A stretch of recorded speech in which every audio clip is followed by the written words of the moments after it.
Só. Bom dia a todos, boa tarde, boa noite. Estamos aqui em mais um podcast do mestrado em Direito da UPF. Hoje excepcionalmente online, com a nossa convidada, a professora Franciele Benini Agnet Busti. Ela é doutora em Direito pela Universidade do Vale dos Sinos, mestre em Direito pela Universidade de Santa Maria.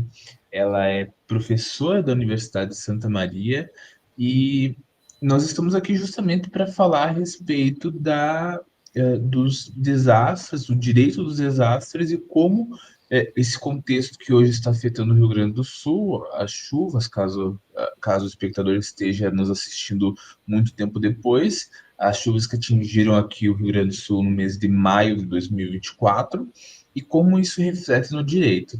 Tudo bom, prof? Seja Tudo bem-vindo, é um bem. prazer falar com a senhora. O prazer é todo meu, Daniel. É uma alegria voltar à casa da UPF, mesmo que de forma online. E nós temos muito a conversar sobre essa temática que acaba atingindo de uma forma muito intensa, né, o estado do Rio Grande do Sul.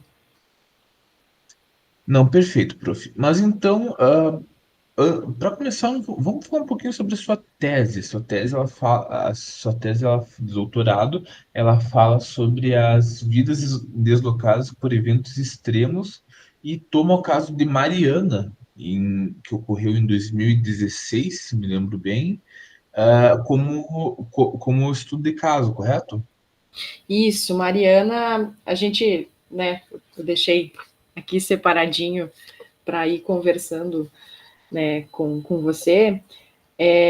Foi de fato um caso que levou a gente a começar a pensar sobre a aplicação do direito dos desastres, né, nas vidas que estão em deslocamento. Obviamente, não foi o primeiro caso em que as pessoas precisaram, né, sair do local onde elas viviam, onde elas tinham a sua moradia.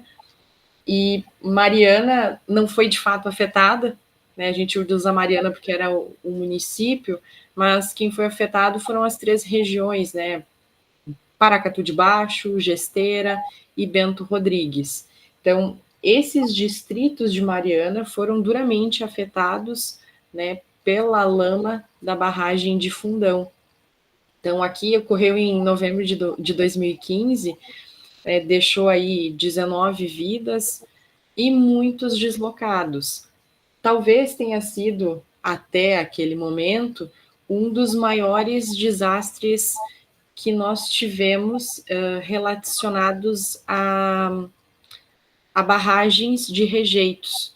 Então, no mundo, tinha sido o maior em extensão. Então, a gente costumava dizer que ambientalmente tinha sido o maior desastre, porque ele invade aí, acaba atingindo dois estados e chega até o oceano. Então, de fato, ele é muito importante para que a gente possa perceber o quê? As várias fases, né, do ciclo de gestão dos desastres.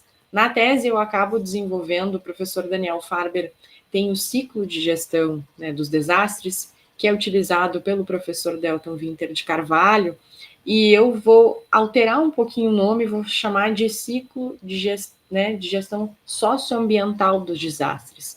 Porque além de pensar em todos esses itens, a gente precisa também pensar no elemento socioambiental. Então, aqui, Mariana, foi interessante para que a gente pudesse pensar sobre, por exemplo, respostas de emergência, ou mesmo na mitigação. Quando eu fui e eu cheguei aí a Paracatu de Baixo e fui até Bento Rodrigues, era interessante porque a população, ela dizia, isso a gente consegue também perceber nas entrevistas, que não tinha um plano. Não tinha um plano. As pessoas nem mesmo ficaram sabendo que a barragem tinha rompido. Elas ficaram sabendo quando uma moradora, em cima de uma moto, e aí é interessante porque isso me foi passado também pelos moradores lá, pelos atingidos, ficou passando em todas as ruas, avisando que a barragem havia se rompido. Então, a própria empresa não avisou nem os seus funcionários, nem os seus terceirizados e nem a comunidade que estava abaixo, né, da barragem. E aí tu podes me perguntar, Daniel, quem é que veio primeiro? Sim, As, a cidade estava lá primeiro. E hoje nós temos toda aí um controle de questionar a população se ela de fato quer que aquele grande empreendimento seja instalado aí. Algo muito semelhante aconteceu agora em Porto Alegre. E tu vais lembrar, né, que na grande região, né, de Porto Alegre estava se pensando em carvão. Tu imagina? Carvão sim. perto, né, de Porto Alegre. Aí nós temos grandes emissões, tem um dano muito grande à comunidade e a carvão. Então, a empregabilidade ali ia ser muito baixa, se a gente der uma olhadinha nos números, e a população foi consultada se queriam ou não que aquela indústria, né, se instalasse ali. Vou chamar de indústria. Se Sim. instalasse ali e eles disseram que não, que o dano seria muito maior. Tu imagina instalar isso numa capital. Não, não tem a menor condição, ainda mais com a poluição já natural que as capitais têm. A poluição tá, que eu digo, dos carros, das indústrias já existentes. Porto Alegre é um polo industrial, né? Então tu já tem um nível de emissões muito alto por natureza, e tu vai colocar a pior de todas. Daí a gente retorna ao carvão, né? Uhum. A gente tem tantas energias aí sustentáveis e retornar a essa que era uma das primeiras parece um grande retrocesso. Um retrocesso enorme. Inclusive porque todo mundo está movendo em direção à energia sustentável. Então, eventualmente, isso teria um custo muito alto, teria viabilidade. Imagina só na situação de um eventual mercado de carbono, qual que é a viabilidade de você ter uma empresa de carvão perto de Porto Alegre? Se tornar extremamente caro. Não faria nem muito sentido. Exatamente. Então, aqui a gente falha, né, avisando a população, né, não Uhum. tomando as devidas providências. Olha só, quem sabe um dia pode acontecer de romper essa barragem. E a gente tem a ideia de barragem de água, né? Sim. O Katrina foi água, foi inundação. As pessoas puderam retornar. Claro que metade da população, quando aconteceu o Katrina, até hoje não retornou lá, mas foi água. Você imagina isso, uma estrutura de lama, que é uma estrutura permanente, a lama não evapora. Sim, Minas Gerais é tomada de barragens e barragens de lama. E você tem aí vários tipos de construção de barragens. E a barragem a montante é o tipo mais rápido, é o tipo mais fácil e é o tipo mais econômico. E também é o mais fácil de acontecer qualquer tipo de deslizamento, qualquer tipo de evento como que aconteceu agora. Então, todas as que se romperam eram a montante. Então, aquela estrutura, então a barragem de Fundão, em, né, Mariana, você tinha aí a mineração que acontecia, lá em Brumadinho, a barragem que se rompeu também tinha mineração que acontecia ao redor, então você imagina aqueles super caminhões, que são caminhões gigantescos, e atividades de explosão no local. Você faz com que a barragem ela se movimente. sim. E aí eu preciso de manutenção. Nós tivemos, inclusive, a respeito do desastre de Brumadinho, do desastre Mariana, nós tivemos não muito tempo depois Brumadinho, que talvez eu esteja errado, mas eu acredito que foi de maiores dimensões do que Mariana, correto? Eu chamaria ele de dimensões humanas muito maior, né? Sim, Porque nós tivemos aí 242, né, vidas que acabaram sendo levadas. De dimensão humana, eu diria que é o maior desastre trabalhista. Eu sim. sempre, né, questiono todo mundo assim: olha só, você construiria um centro administrativo abaixo da barragem? Tu não é engenheiro, né, Daniel? Não. Eu também não. Aí a gente pergunta: construiria um centro administrativo abaixo? Na rota? Não, é complicado mesmo. Mas assim, é isso que eu queria perguntar, porque foi um espaço de tempo que, claro, Brumadinho foi janeiro de 2019, Mariana foi novembro de 2015, então ali tem uns 3 anos, alguns meses de diferença, mas é relativamente pouco para dois casos muito parecidos e que são raros. Não é comum você ver uma barragem se rompendo. Havia algum contexto, alguma coisa que ligasse as duas, porque as duas, inclusive, não são muito distantes uma da outra. Eu acho Ah, que a grande questão aqui é o método de construção e a falha, tanto da empresa quanto do Estado em fiscalizar. Porque essas barragens, existe um estudo, que é um estudo norte-americano de dois autores chamado Boker e Chambers, que eles falam o seguinte, que essas grandes mineradoras elas vão explorar o máximo essa estrutura. E não vão se preocupar em fazer o quê? Né? Fiscalizar, ocasionar ali a manutenção dessas barragens. Por quê? Porque isso vai fazer com que eu tenha que parar minhas atividades. E parando as minhas atividades, eu, eu tenho dinheiro que vai ser perdido aqui. Então, foi feito, no caso de Brumadinho, da barragem que se rompeu, do Córrego do Feijão, foi feito um cálculo de indenização sobre se por acaso um dia viesse a se romper.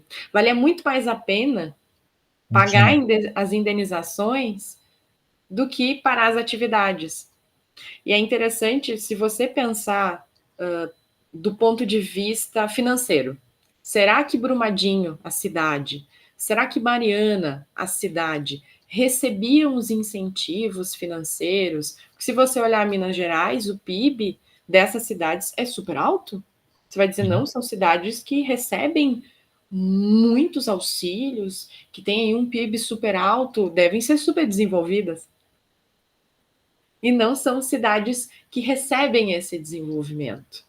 Não são cidades que recebem esse retorno financeiro. O que você tem é uma população que está trabalhando lá, que está recebendo aí um salário mínimo, um pouco mais.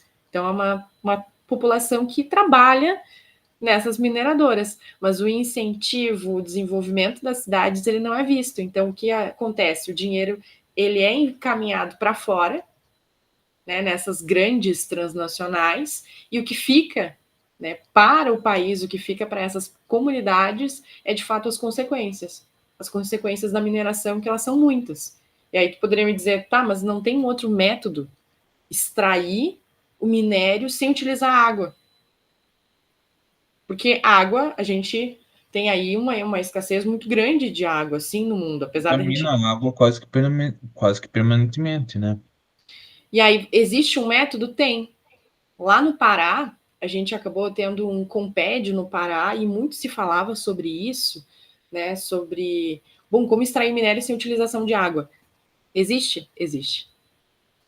Só que é super tecnológico e é extremamente caro. Então, como as mineradoras querem um retorno mais rápido financeiro, você investe de fato nessas construções que tem uma consequência muito grande ambiental, que afinal não está sendo feita no seu estado. Uhum. Não, perfeito. Eu só mantendo aqui na pergunta, e depois a gente vai entrar nas questões jurídicas de toda essa discussão. Eu perguntei porque eu, aqui pesquisando, eu vi que teve um contexto maior de rompimentos. Porque o que eu descobri eu não lembrava, mas eu acho que porque pouco antes do rompimento de Mariana, teve a barragem de Tabirinto, acho que em setembro de 2014. E pouco depois, uns 3 meses depois de Brumadinho, teve o rompimento da barragem de Machadinho do Oeste, essa lá em Rondônia. Itabirinto fica ali perto da mesma região do Brumadinho e Mariana.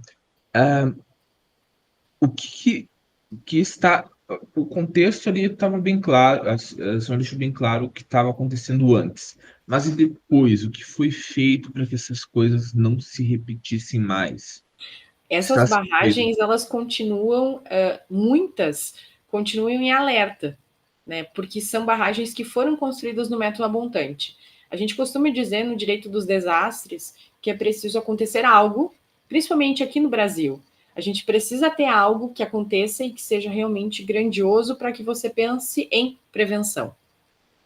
E isso ocorreu com barragem, isso aconteceu com a Kiss, isso vai acontecer com as enchentes aqui no Rio Grande do Sul, da gente repensar como é que eu posso fazer diferente. Mariana aconteceu, não foi feito nada a respeito, precisou acontecer Brumadinho para que a gente tivesse uma mudança legislativa no modo de construção de barragens. Então, hoje, o método de construção de barragens a montante, ele não é mais possível. Aí tu pode me perguntar, tá, mas e as barragens que já existem? Que são várias, que são inúmeras. Elas precisam de manutenção. E manutenção, de novo, não dá retorno financeiro. Então, é preciso que o Estado, de fato, também entre nessa e ajude a fiscalizar. Tá, mas essas barragens a montante que já existiam, elas foram colocadas como elas apenas a manutenção ou foi colocado algum plano, projeto de desativação delas? Não teremos mais elas ativas. Elas vão sendo Uhum. desativadas, mas elas precisam serem aí avaliadas e, né, cuidadas, porque elas são barragens permanentes. Elas vão Tem que ver existir que para não sempre. tem como tirar os rejeitos de lá, né? Mas, perfeito. E falando sobre o pós-desastre. Nós tivemos, eu francamente eu não lembro muito bem do pós de Mariana, porque quando estava começando a ter as consequências jurídicas, a discussão veio Brumadinho, mas de Brumadinho a gente ouve muita coisa, a gente ouve muita discussão entre Samarco, Vale, governo de Minas, governo federal. Como é que ficou Mariana e como é que ficou Brumadinho? Elas são situações jurídicas bem diferentes mesmo. Porque, como eu havia, né, comentado no início, Brumadinho ele foi um desastre trabalhista. Então aqui nós já tivemos aí as pessoas, né, os familiares recebendo as indenizações. Mariana é um pouco diferente. Brumadinho as pessoas também já todo o ao redor, né, da empresa já foi vendido, Uhum, né, para a própria empresa que comprou todas as propriedades. sim. Mariana é diferente. Mariana, Bento Rodrigues, Paracatu de Baixo e Gesteira continuam sendo de propriedade dos moradores. Eles continuam sendo donos das suas casas que foram atingidas, né, pela lama. Tá. Eles receberam um aluguel, né? Estavam recebendo o aluguel até que, e aí que mora, Daniel, a questão, até que fossem reconstruídas as suas moradias em outros locais, que foram escolhidos pela população, que foram votados. Foi intenso esse processo. Eu visitei alguns locais onde seriam reconstruídos Bento Rodrigues e Paracatu de Baixo. Visitei, fui até lá. Estava ainda em processo de construção. O pessoal estava derrubando árvore ainda. E aí veio a pandemia. Em 2020. E esse processo acabou ficando em stand-by. Então, essas pessoas, eu ainda mantenho contato, né, com os atingidos lá de Paracatu de Baixo, de Bento Rodrigues, ele ainda não aconteceu. A reconstrução, ela ainda não aconteceu. Então, as cidades, elas não foram reconstruídas ainda, né, como nós tínhamos um projeto, se tinha toda uma organização de construção de postos de saúde, de escolas, das suas casas. Então, toda essa questão ainda não foi resolvida. Então, por isso que Mariana e Brumadinho são processos diferentes. Bem interessante essa diferença. Acho que não ficou uma coisa que não ficou bem claro para a opinião pública, porque num olhar mais superficial parecia casos repetidos.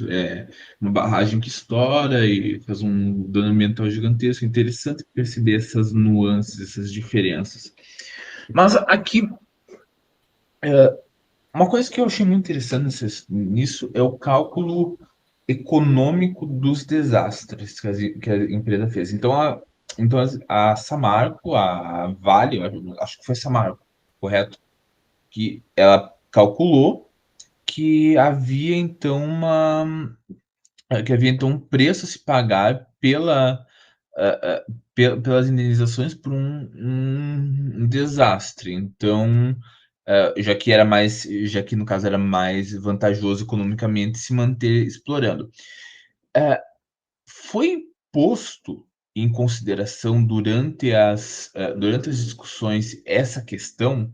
Foi colocado do ponto de vista de que se você, digamos assim, premiasse essa lógica, você estaria abrindo portas para mais desastres? Ou simplesmente foi retirado? Existiam alguns documentos, né, que mostravam que a mineradora da Vale, né, dona da barragem da mina do Córrego do Feijão, já tinha calculado esses gastos. Então, a empresa tinha feito um estudo que dizia que esse valor ele chegaria a mais ou menos 1,5 bilhão de dólares, né, que na época 5,6 bilhões, e que a provável causa de um rompimento seria a erosão interna e essa liquefação da barragem. Então, esse estudo analisou a probabilidade e a consequência, né, desses rompimentos das barragens que estavam em zonas de atenção, e uma delas que estavam nessas zonas de atenção seria a barragem, né, 1 de Brumadinho. Então, imagina, você já tinha aí um estudo que previa as consequências para a segurança, para a saúde dessas pessoas envolvidas, e um potencial de perda de vidas que era bem maior caso a sirene não fosse tocada. E aí a gente chega num ponto interessante. Mariana, né, Bento Rodrigues, Paracatu de Baixo, Gesteira, não tinham sirenes. Não havia aviso. Não tinha. Eu participei de vários simulados. Então, a Vale, juntamente com a Defesa Civil, pós-rompimento de Mariana, fez diversos simulados em Minas Gerais. Todas as cidades que tinham barragens próximas se faziam esses simulados para dizer para a população onde é que eu tenho que ir, como eu tenho que fazer, quantos minutos eu levo para cada local. Então, isso é bem interessante. Inclusive, Carlos Drummond de Andrade, ele, toda a sua primeira fase, né, de poesia, ele denuncia toda essa questão da mineração. E um dos maiores simulados foi feito na sua cidade. Um dos maiores simulados em número, né, de pessoas participantes. E Mariana, então, Bento Rodrigues, a cidade vazia, você tem as sirenes. Aí toca a sirene, o pessoal sobe, vai até o morro. Brumadinho, tinha sirene? Tinha. Tinha sirene. A população, se a sirene tivesse tocado, ela teria se salvado. Né? Os seus terceirizados, os seus funcionários, o pessoal que vivia, né, nas pousadas, os hóspedes, tinha um cálculo de minutos. De quantos minutos depois da sirene tocando eu chegava no local seguro. E, de fato, essas pessoas estariam salvas hoje? Sim, só que a sirene não tocou. E aí, pós-desastre, o presidente da Vale, Daniel, fez uma entrevista, né, uma coletiva de imprensa, e ele disse, né, que não poderíamos dizer que a Vale tinha, né, participado de mais de um desastre, porque ela era a joia brasileira, então a gente não podia penalizá-la. E que a sirene não havia tocado porque a lama correu rápido demais. Então não deu tempo para a sirene tocar. Esse tipo de resposta não é o tipo de resposta, né, que um gestor, que a população ela deve receber. Então as sirenes elas precisam tocar. E é interessante porque esse tipo de resposta de emergência que não ocorreu em Mariana, porque não havia, que não ocorreu em Brumadinho, porque não tocou, a gente acaba visualizando no Katrina, numa resposta de emergência que também não aconteceu, e no Rio Grande do Sul. Interessante isso. Não há. em todos os casos, houve uma ineficiência da autoridade responsável pela segurança. Exatamente. Você imagina, Mussum foi atingido em 2023 três vezes. Três vezes pelas águas. Agora a gente está em maio, né? E já foi atingida de novo. É preciso, né, repensar possivelmente hoje o local dessas cidades. Onde é que essas cidades elas vão ser reconstruídas? Porque Bento Rodrigues não vai voltar para o mesmo local, uma por causa da questão do solo, porque o Uhum. solo era uma barragem de rejeitos e as pessoas não têm como retornar, beber aquela água, Sim. plantar naquele solo, não é possível. Aqui é água, né, no Rio Grande do Sul. A gente está falando de água, mas essa água ela pode retornar. Não, e ela vai retornar, porque a menos que a gente fale em. Não tem vias de se evitar a expansão do rio, até porque aquelas cidades ali elas estão em vales, então elas são vales de alagamento mesmo. Então, se você for pensar de uma certa forma, elas não deveriam nem sequer estar lá. Mas deixa eu perguntar, antes de a gente entrar mais detalhadamente a respeito do que aconteceu aqui no Rio Grande do Sul, Bento Rodrigues foi movida de lugar? E Bento Rodrigues e Paracatu de Baixo têm um novo local e não retornam mais para lá, a população não retorna mais para lá. Não, não, elas, digamos assim, as cidades como uma aliás, estou vendo aqui que Bento Rodrigues é um subdistrito de Santa Rita do Urão, Isso, que pertence a que é de Mariana.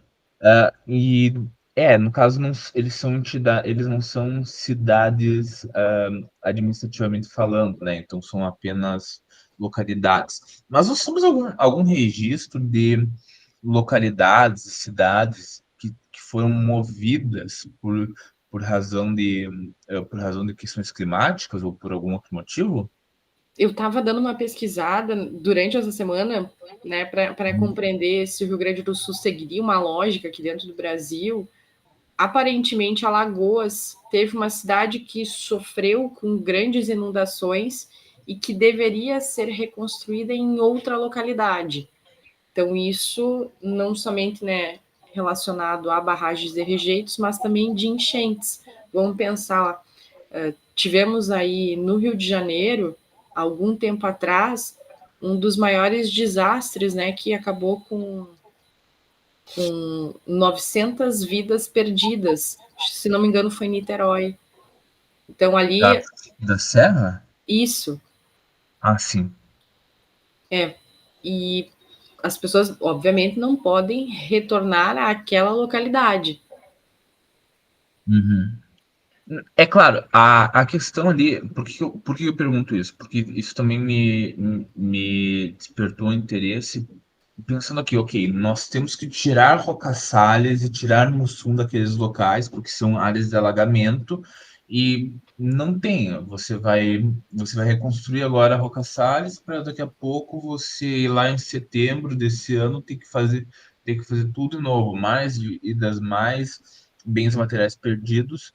Então, o ideal acho que todo mundo tem um consenso de que essas cidades elas são inviáveis, a existência delas. Beleza, nós vamos mover essa população, nós vamos mover para onde, de que forma? Roca Salles e Mussum vão ser fundados em outro lugar?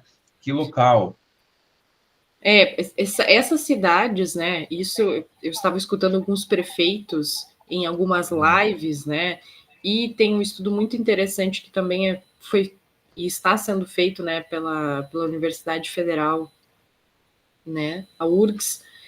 Então, a gente não consegue reconstruir tudo que foi destruído tentando fazer como era antes. Então, toda a reconstrução, né, do Rio Grande do Sul vai precisar ser planejada considerando o quê? Áreas mais seguras, áreas mais resistentes a essas variações climáticas. Então, essas cidades possivelmente vão ter que mudar de lugar.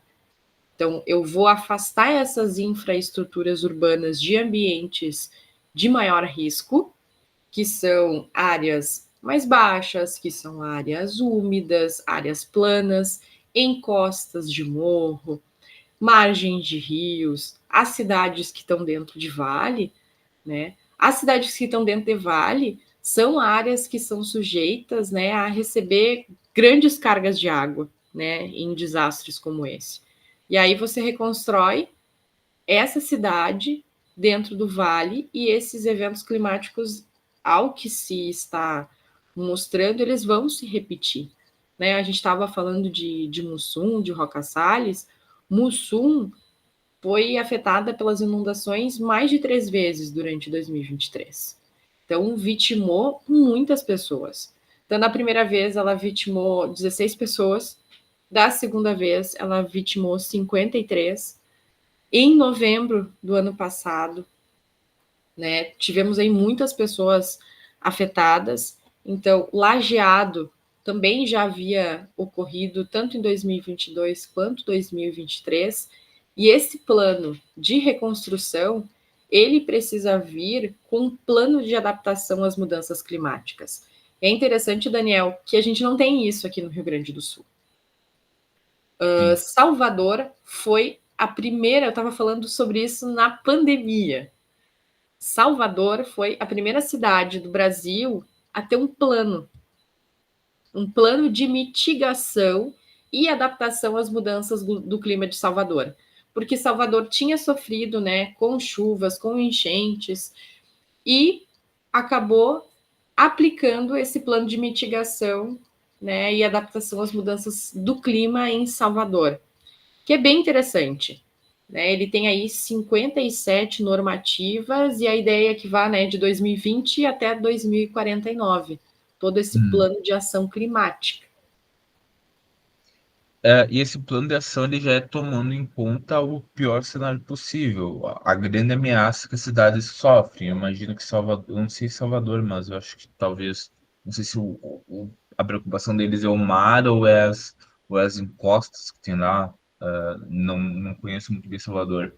Mas aqui pensando aqui talvez um caso que eu acho que é um pouco mais desafiador. Eldorado do Sul, ali que eu, assim, Roca Salles e Mussum são basicamente vilas. Então, você, por exemplo, elas têm menos consequências de você movê-las ou realocar a população do que, por exemplo, Eldorado, que é uma cidade de 40 mil habitantes, na região metropolitana de Porto Alegre, uma cidade rica, por sinal. E que hoje está, acho que é 90% da cidade que está abaixo d'água, alguma coisa assim. É a cidade proporcionalmente mais atingida que teve aqui no Rio Grande do Sul, correto? Então, pensando nisso, o que a gente pode pensar a respeito desse tipo de cidade, ou até mesmo Lajeado, porque Lajeado Estrela, nós não temos nem sequer como conceber algum tipo de relocalização, isso seria insanidade. Então, essas cidades que elas são maiores, mas que ao mesmo tempo elas são, digamos assim, menores do que Porto Alegre, que vai ter toda aquela estrutura enorme, que vai ser o epicentro dessas mudanças, mas que ao mesmo tempo elas não são maleáveis como uma cidade pequena. O que a gente pode pensar a se fazer? É interessante porque Porto Alegre, eu estava assistindo um vídeo, que é um vídeo um tanto quanto recente, em que o governador falava na retirada dos diques, né, dos muros de contenção. Né, que era para retirada dos muros de contenção, que a cidade ia ficar muito mais aberta, muito mais unida, que esses muros eles separavam. Veja só, ou as bombas de água que não funcionam, que estavam sem manutenção e que poderiam, se estivessem funcionando, né, ter reduzido muito a situação de Porto Alegre. Então, nós temos aqui algo que vai acabar nos fazendo lembrar muito do Katrina. Né? Eu sei que nós temos aí comparações que não conseguem ser feitas, né? Nós estamos falando dos Estados Unidos, nós estamos falando do Brasil, mas em relação a esse desastre, né? Neste momento em que o Rio Grande do Sul ele acaba alcançando, né, um grau de destruição gigantesco provocada pela maior enchente da história dele. A gente acaba fazendo comparações, né? O furacão Katrina aconteceu em 2005, né? Muitos falam que as inundações agora elas vão representar um teste, né? Para que a gente saiba o que pode ser feito. Tu imagina, a gente fala, vamos reconstruir todos esses municípios. Não é possível. Dos municípios afetados, a gente tem 497 municípios no Rio Grande do Sul. Não afetados, a gente tem 45. A gente não tem como mudar todo mundo do lugar, né? Sim, com certeza. Não é possível. Então, o que a gente pode fazer, né? A gente tem uma questão muito forte que envolve o estado do Rio Grande do Sul e o Katrina, que é relacionado à falha de planejamento e preparação, à extensão dos danos, e a gente, daqui a pouquinho, quando essa água baixar em todos os locais, a gente vai ter um desafio muito forte na reconstrução. Então, Porto Alegre, São Leopoldo, essas cidades, né, da grande Porto Alegre, a gente tem uma questão muito forte relacionada aos diques, né? Katrina também. Na maior cidade, né, do estado da Louisiana, a gente tinha uma área que era abaixo do nível do mar, que contava com os sistemas de diques, se sabia da fragilidade do sistema. O Katrina chega, né, em agosto de 2005, um dia depois os diques se rompem e provoca uma inundação que destruiu bairros inteiros e deixou 80% da cidade submersa. Então, foi de fato um evento que fez com que se utilizasse ele, o que a gente pode fazer de diferente? Se esses diques tivessem sido construídos de maneira adequada, eles podiam ter suportado a tempestade. Muitas pessoas acabaram sendo deslocadas, muitas pessoas faleceram, 80% da cidade ficou submersa, e se a gente pensar isso a nível, né, do Rio Grande do Sul, o que pode ser feito? A gente precisa pensar em questões relacionadas à legislação ambiental. Legislação ambiental. O Observatório do Clima, ele lançou um documento bem interessante chamado Pacote da Destruição, onde ele analisa todos os projetos de lei que ameaçam, né, direitos socioambientais. E são 25 projetos de lei e 3 emendas à Constituição que tramitam no Congresso brasileiro com alta probabilidade de avanço imediato. Então, imagina, tem flexibilização do Código Florestal, de normas de proteção da vegetação nativa. Vamos citar um só. Tem um que viabiliza a redução da reserva legal na Amazônia. Inclusive, eu fiz uma manifestação pública a respeito disso, porque aquilo ali foi um escárnio. A, ele ia ser votado na CJ no dia 10 de maio, no meio do desastre. Tudo acontecendo e iriam. E na maior cara de pau a CJ ia aprovar aquele projeto.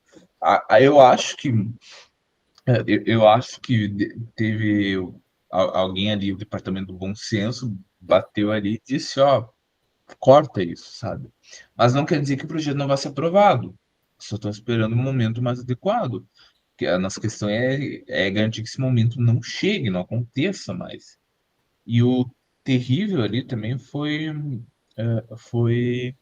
uma entrevista, acho que foi a CNN que fez com o Bittar, o senador do Acre, acho que Maurício Bittar, alguma coisa assim, que é o autor desse projeto.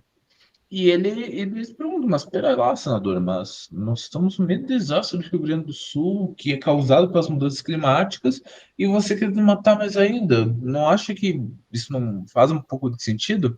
Daí começa, é claro, não, mas nós somos toda solidariedade do mundo com o Rio Grande do Sul e tudo mais.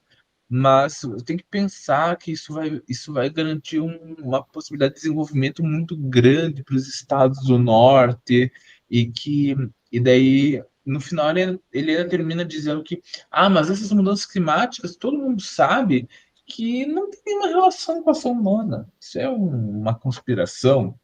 Então, cara, tu percebe o quanto o Congresso, o quanto a classe política está completamente alienada da real gravidade da situação.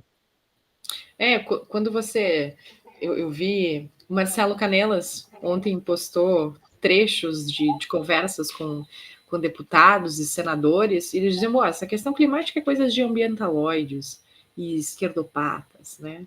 E alguns senadores falavam exatamente isso. O que a gente percebe, né, é que, claro, o IPCC, né, que é um painel intergovernamental sobre mudanças climáticas, né, que precisa ser lido, precisa ser, né, olhado com atenção. Num relatório que foi publicado em 2023, eles apontaram pela primeira vez uma relação entre as fortes precipitações numa região que englobava o Rio Grande do Sul e as alterações climáticas provocadas pela ação humana. Então, quando a gente comentava, os desastres eles são naturais. Não, eles não são naturais. O IPCC agora está informando e eles dizem, olha, os dados aqui são dados que reforçam, né? O que aconteceu reforça o que nós temos no IPCC. Então, confirmam algo que esses pesquisadores, esses cientistas, eles estão falando há tempo. Para além de todas essas variabilidades naturais que levam a desastres, que levam a esses eventos extremos, eu tenho uma influência, uma contribuição que ela é humana. Então, é possível dizer que não existem mais desastres naturais, né? Talvez sim, Mas, talvez sim. Então, existe, pelo IPCC também, por este relatório, eles dizem que existe uma probabilidade muito grande que esses eventos eles retornem a acontecer e de uma forma mais intensa, de uma forma mais frequente. Isso. então, prof, pois é, eu sou, agora pensando a respeito disso, a gente fala muito do futuro, e é óbvio que tem que falar sobre as coisas que a gente vai ter que fazer daqui para frente, mas eu não sei, senhora, mas eu sou muito sanguíneo com essas questões. Eu quero também falar do passado, eu quero falar de responsabilidade, de quem fez, de quem vai pagar essa conta. Como é que a gente pode A discutir? gente vai pagar essa conta. Não, a gente vai pagar essa conta, mas isso já está bem claro. Mas eu digo assim, quem é que vai a gente vai responsabilizar alguém? Como essa responsabilidade pode ser feita? Como essa responsabilidade pode ser ferida? Olha, por questões climáticas, é complicado. É complicado. A gente poderia responsabilizar o que os governantes pelo descaso, pela flexibilização da legislação ambiental. A gente poderia responsabilizar o governo do estado ou mesmo algumas prefeituras pela demora na mitigação, pela demora na resposta de emergência. Tu imagina regiões da Grande Porto Alegre, onde nós temos aí milhares de pessoas morando naqueles bairros, eles foram avisados uma hora antes, né? Uma Sim. hora antes, olha, a população precisa sair. Não. E uma confusão na informação. E Porto Alegre teve um Informações caso. sendo passadas, né, de forma equivocada. Porto Alegre teve um caso. Foi pior do que isso. Porto Alegre, ali no dia, ali por sexta, sábado, quando já tinha passado a tempestade, eles tinham que desativar as bombas do Guaíba, porque estavam superlotadas, estavam prestes a estragar, eles precisavam fazer manutenção. E e desligando, ele iria alagar a área ali da Cidade Baixa, Moinho de Ventos. Eles primeiro desligaram as bombas e depois avisaram a população. Detalhe: quem tinha sido desabrigado ali da região da Zona Norte, do Maitá e tudo mais, tinha ido justamente para a Cidade de Baixo nos eventos. E lá estava a maioria dos desabrigados de Porto Alegre. E eles só avisaram para saírem 1 hora depois deles alagarem a cidade. Então, tipo, isso foi um dos crimes que ocorreu e que eu espero que daqui a um tempo a gente possa falar de responsabilização. Claro que agora, com tantas vítimas e tanto desastre, fica um pouco desagradável, um pouco chato você se apontando os dedos, mas é que não dá para, sabe, deixar certas coisas acontecerem como se fosse apenas um grande azar. Muitos falam, né? Não está na hora de politizar, de dizer que o desastre ele é não, ele é político, né? Ele é político no sentido das decisões que você toma ou não toma, né? Quando você deixa de oferecer à população uma informação para que ela possa sair de casa com segurança, eu tenho aqui um problema. Quando eu passo informação de forma errada, então nós temos aqui diversas informações, e aí isso está sendo apurado, né? Muito se fala em fake news, e estamos passando pela maior enchente da história do Rio Grande do Sul, e muitas notícias falsas circulam também com a mesma intensidade, o que dificulta no acesso nas doações, que dificulta o acesso da população em receber essas informações e sair de casa, ou veio sol, a água baixou, eu posso retornar? Aqui em Santa Sim, Maria tem uma área que é de encosta de morro, e a população de 2 bairros precisou, e a prefeitura foi lá e pediu para que eles de fato saíssem dali, que poderia acontecer novos, né, desabamentos por ali. A população não quer sair. Por quê? Bom, porque é a minha casa, eu tenho os meus pertences, nós estamos vendo as ondas de furto, né, em Porto Alegre, Canoas, todas as cidades, e essas pessoas ficam com receio de perder ainda o que acabou sobrando, né, das enchentes. Então, eu vou perfeito. perder isso. Aí foi instaurado aqui na cidade um, um cartão aluguel para que essas pessoas saiam dessas comunidades, saiam desses bairros e escolham novos locais longe da área de risco e fiquem e podem ficar até 1 ano. Então, foi uma iniciativa bem interessante que pode fazer parte, né, de uma resposta de emergência. A gente entende que isso pode ser feito porque é uma pequena localidade, mas em áreas, né, maiores, isso, de fato, precisamos pensar.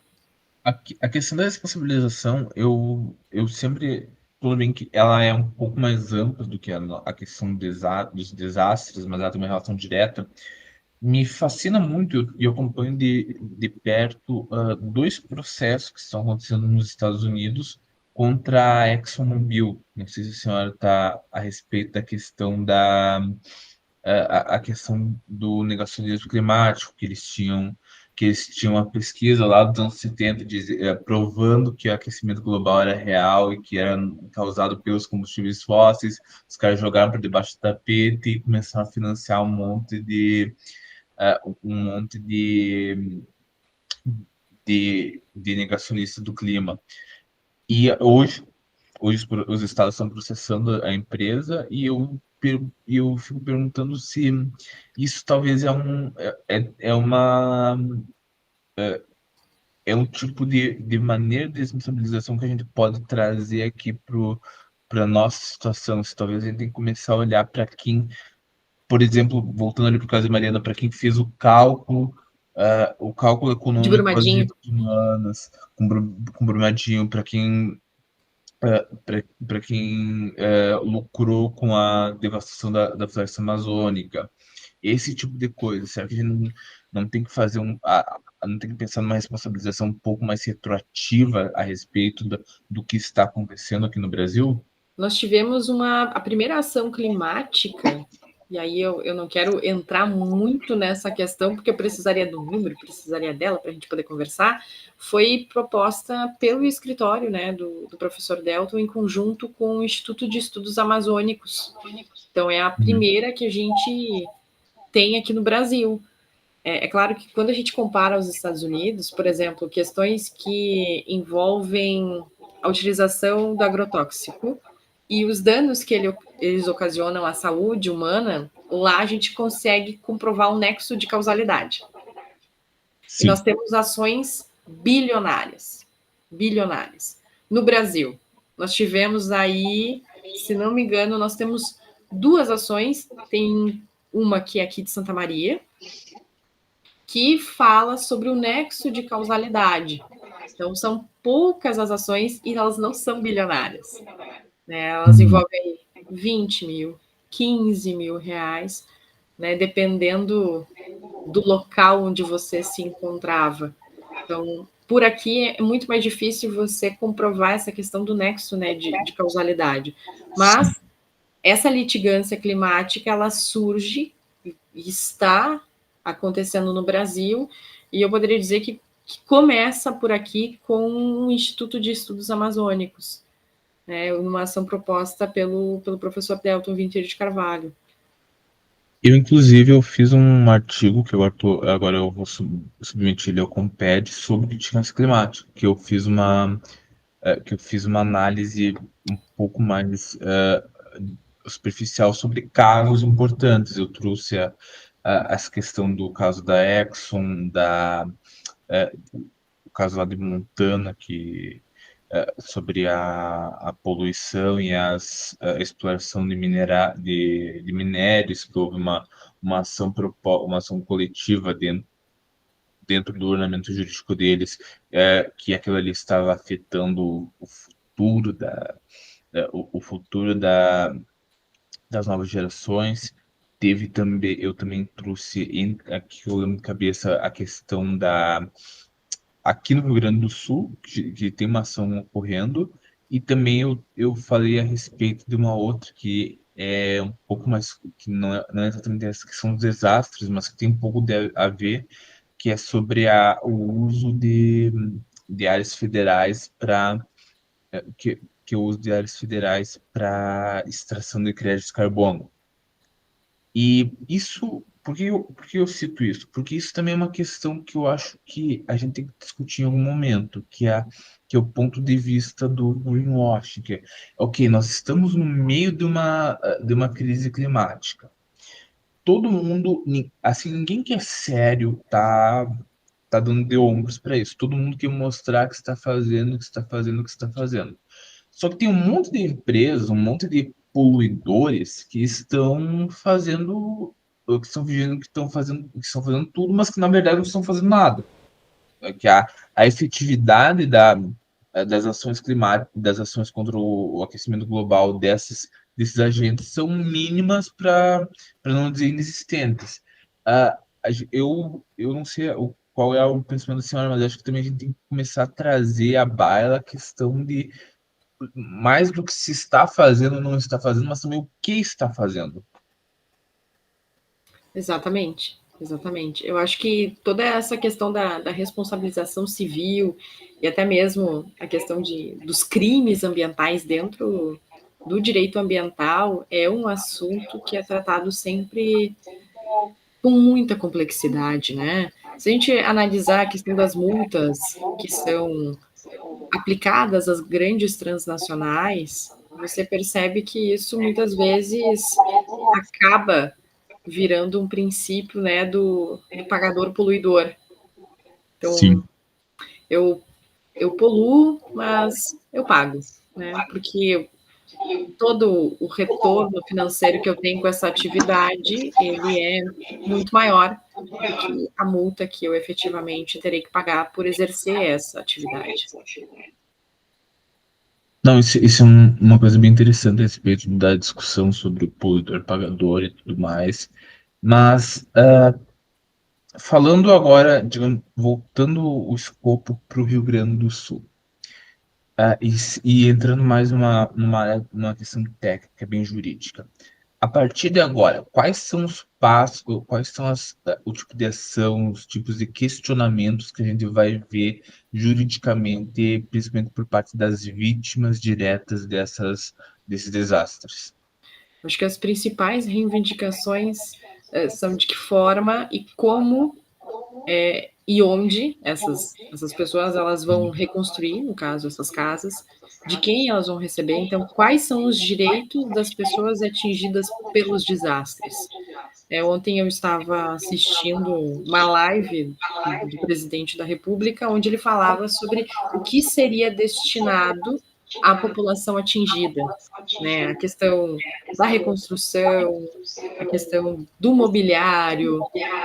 Então, é interessante saber de que forma isso vai ser feito, né? Porque são muitas as propostas, né? Então, temos que ver de que modo isso vai ser efetivado. Certo. Por exemplo, nós temos algo que está mais comum ali, que é a questão dos danos materiais. Só que também entra uma questão de escala, né? Porque como é que a gente vai. Juridicamente é evidente que todo mundo tem direito vai querer algum tipo de reparação, mas qual que é a viabilidade, qual que é a perspectiva de ações desse gênero na justiça a partir de agora? É difícil comentar sobre isso. Nós não temos ainda no Brasil, se você pensar na questão de financiamento, essas casas, né, eu estava lendo sobre isso, as casas ainda a gente consegue, as casas que estão em financiamento, mas o carro, o mobiliário, de que forma eu vou acionar a justiça contra o Estado, contra a natureza? É muito complexo, né? Porque você teria que primeiro pensar numa fundamentação da parte de uma negligência do Estado. Só que mesmo que você consiga colocar tudo isso numa questão, numa ação legal, você ainda vai ter que pensar que é uma questão de escala. Tipo, ok, o Estado está condenado a ter que ressarcir, mas e agora? Mais da metade do Estado está destruído. Não é como se isso fosse se qualquer tipo de indenização fosse se materializar muito facilmente. Então imagina, desastres eles não são inesperados, né? Né, o governo ele optou por ignorar esse alerta dos especialistas. Então, imagina, na nossa região, na bacia do Rio do Prata, tem um volume maior de chuvas com aumento da temperatura por conta do aquecimento global. Isso é esperado. São evidências científicas. O que falta? Falta políticas públicas para minimizar os impactos desses eventos para a população, que eles vão continuar ocorrendo. Então, a mudança climática, ela é uma realidade. A gente não tem mais como evitar esses desastres, esses eventos extremos. Então, a gente vai precisar ser mais ambicioso em termos de mitigação, em termos de redução de emissões de gases de efeito estufa, precisa muita atuação também em termos de adaptação, e são medidas muito complexas. Então, o desmatamento, isso precisa ser repensado em termos de política de adaptação, uma restauração florestal, né, uma vegetação natural das margens dos cursos de água, tudo isso de forma muito mais intensa. Nós temos atualmente o plano de transição ecológica que foi proposto, que eu estou de olho há muito tempo nele, mas é aquela coisa, o plano em si não é ruim, eu particularmente não acho ruim, mas e aí? O que está em pauta? Como é que isso está em pauta? Qual que é sabe, parece que não está acontecendo na urgência necessária. E claro que, dada a gravidade da situação, nenhuma velocidade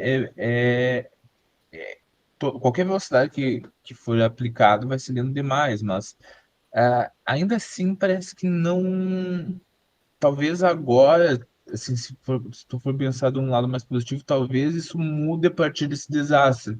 Mas até então não se estava dando a real importância, a real dimensão da urgência que uma transição ecológica tem, ainda mais se tu pensar que esses resultados eles só vão ser vistos daqui a algumas décadas, sabe? Tipo, nada que tu fizer agora vai dar resultado agora. Exato, porque normalmente na política Na a política, gente não tem a nunca gente não tem nunca um plano, né? Cada plano. um que entra no Cada um que governo entra no acaba governo reformando, acaba acaba reformando, acaba repensando. repensando. E os resultados, eles nunca Resultados, eles são nunca no são agora, eles são para o no agora, futuro. eles são para o futuro. Uhum. Então, o próprio Então, estado do Rio o Grande próprio do estado do Rio Sul, Grande do ele foi Sul, omisso ele foi omisso no campo de no políticas campo de públicas de políticas adaptação aos públicas de adaptação desastres. aos desastres. A gente tem um A plano de gente tem um plano prevenção de de prevenção de 2017 2017 que não saiu do que papel. não saiu do papel.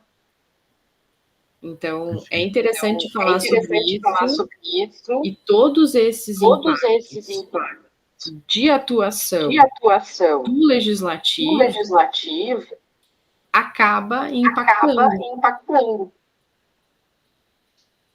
E sabe que talvez, pensando agora num contexto que a gente está muito próximo das eleições, acho que uma coisa que a gente que vai ter que ser posta mais em questão é o seguinte: a administração pública do Brasil, principalmente municipal, está acostumada a fazer obras, a priorizar obras que são facilmente vistas, porque essas obras elas dão votos. Então, você asfaltar uma rua, dá voto. Você criar uma praça, dá voto. Obras de caráter. Esse tipo de obras que nós falamos, que nós estamos discutindo, que são necessárias, elas são obras que você faz esperando que elas nunca sejam usadas. Você faz para que elas fiquem ali sem ser vistas, sem ser notadas jamais. Porque se forem notadas, é por um péssimo motivo. Como é que a gente pode pensar em inverter essa prioridade? Como é que a gente pode pensar em, digamos assim, ah, controlar esse instinto político de buscar o que é mais apetitoso eleitoralmente O que é e imediato, É né? imediato, que é né? imediato e que os políticos busquem executar obras mais efetivas a longo prazo. Eu acho que situações Eu acho que como situações como a do Rio Grande do a do Sul, Rio Grande do Sul, imagina, a chuva imagina, ela tem a chuva acontecido ela desde tem o dia acontecido 29 de desde o dia abril. 29 de abril. Uhum, A grande A mídia, grande ela só mídia, ela foi só notar o foi Rio Grande do para o Sul Rio quando Grande do Porto Sul Alegre foi quando Porto atingido. Alegre foi atingido. Precisou Porto Alegre Precisou ser Porto Alegre atingido ser atingido para que para o que olhar do o Brasil olhar se do Brasil voltasse ao Rio Grande voltasse do Sul. ao Rio Grande do Sul. Então, um evento Então, como um esse evento vai como esse fazer com vai que, fazer com é que, claro, claro, não vão ser mas todos, não vão Daniel. ser todos, A Daniel. pandemia, A a gente tinha a pandemia, ideia a de que gente as tem a ideia pessoas de que as elas pessoas elas mudariam, mudariam, elas pensariam no elas outro. pensariam no outro. Nós tínhamos essa Nós ideia. tínhamos essa ideia.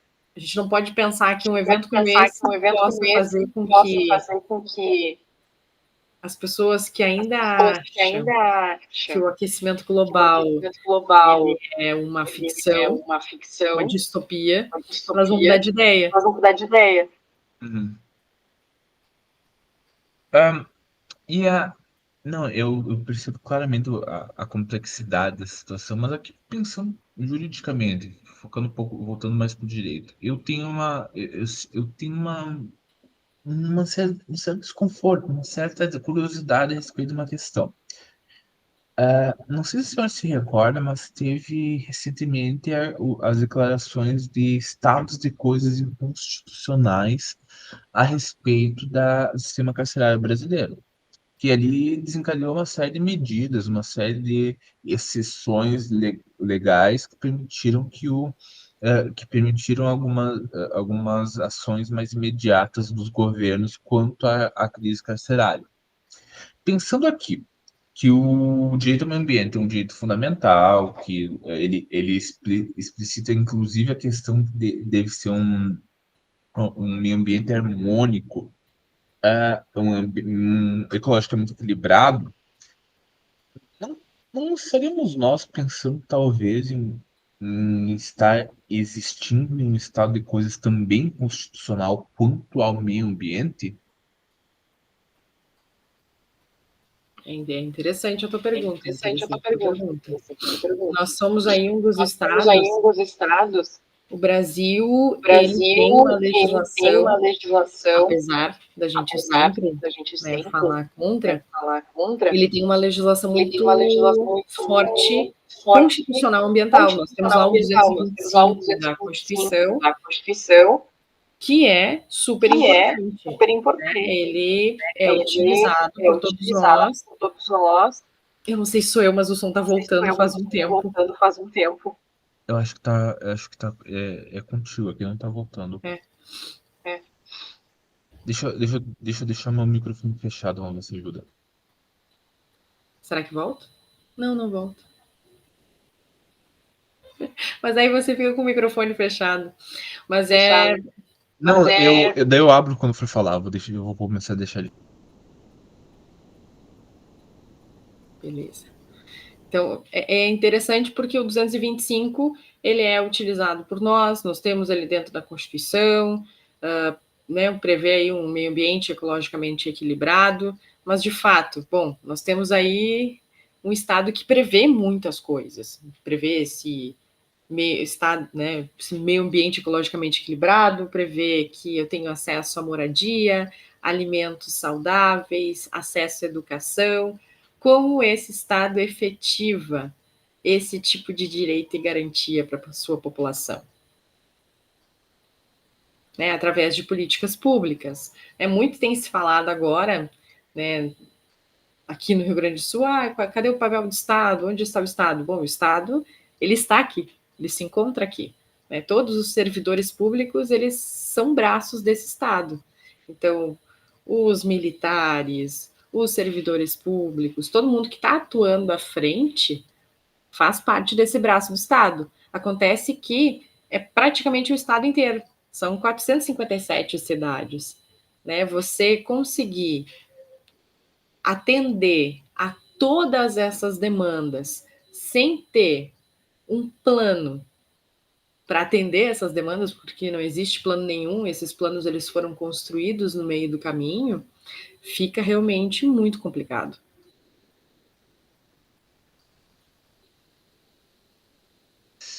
Sensacional, prof. Aqui eu nós temos a orientação de não passar muito de 1 hora de podcast. Podemos continuar, inclusive, numa nova circunstância, e principalmente se a senhora vier até Passo Fundo, aí com certeza vamos continuar essa conversa.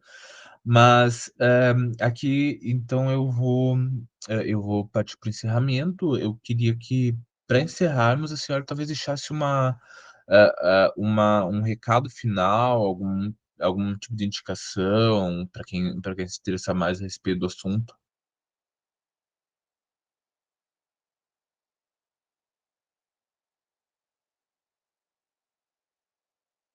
Sem som, prof.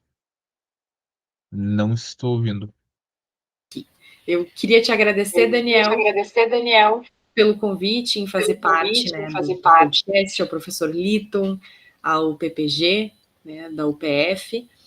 E quem quiser saber mais, né, sobre o direito dos desastres, eu convido a ler as obras do professor Delton Winter de Carvalho. Sim, te convido também a ler a minha tese de doutorado, o meu livro Vidas Deslocadas, a acompanhar os relatórios do IPCC, a fazer, sim, e ter acesso a informações de qualidade sobre essas temáticas que, infelizmente, elas vão se tornar mais frequentes, mas o que não pode se tornar frequente é a falta de planejamento, a omissão e a não resposta, né, de emergência para essa população atingida. Certo, prof. Então, foi um grande prazer fazer o podcast com a senhora. Eu agradeço a todos que estiverem nos acompanhando e até uma próxima. Só deixa eu encerrar a gravação aqui rapidinho. Ai.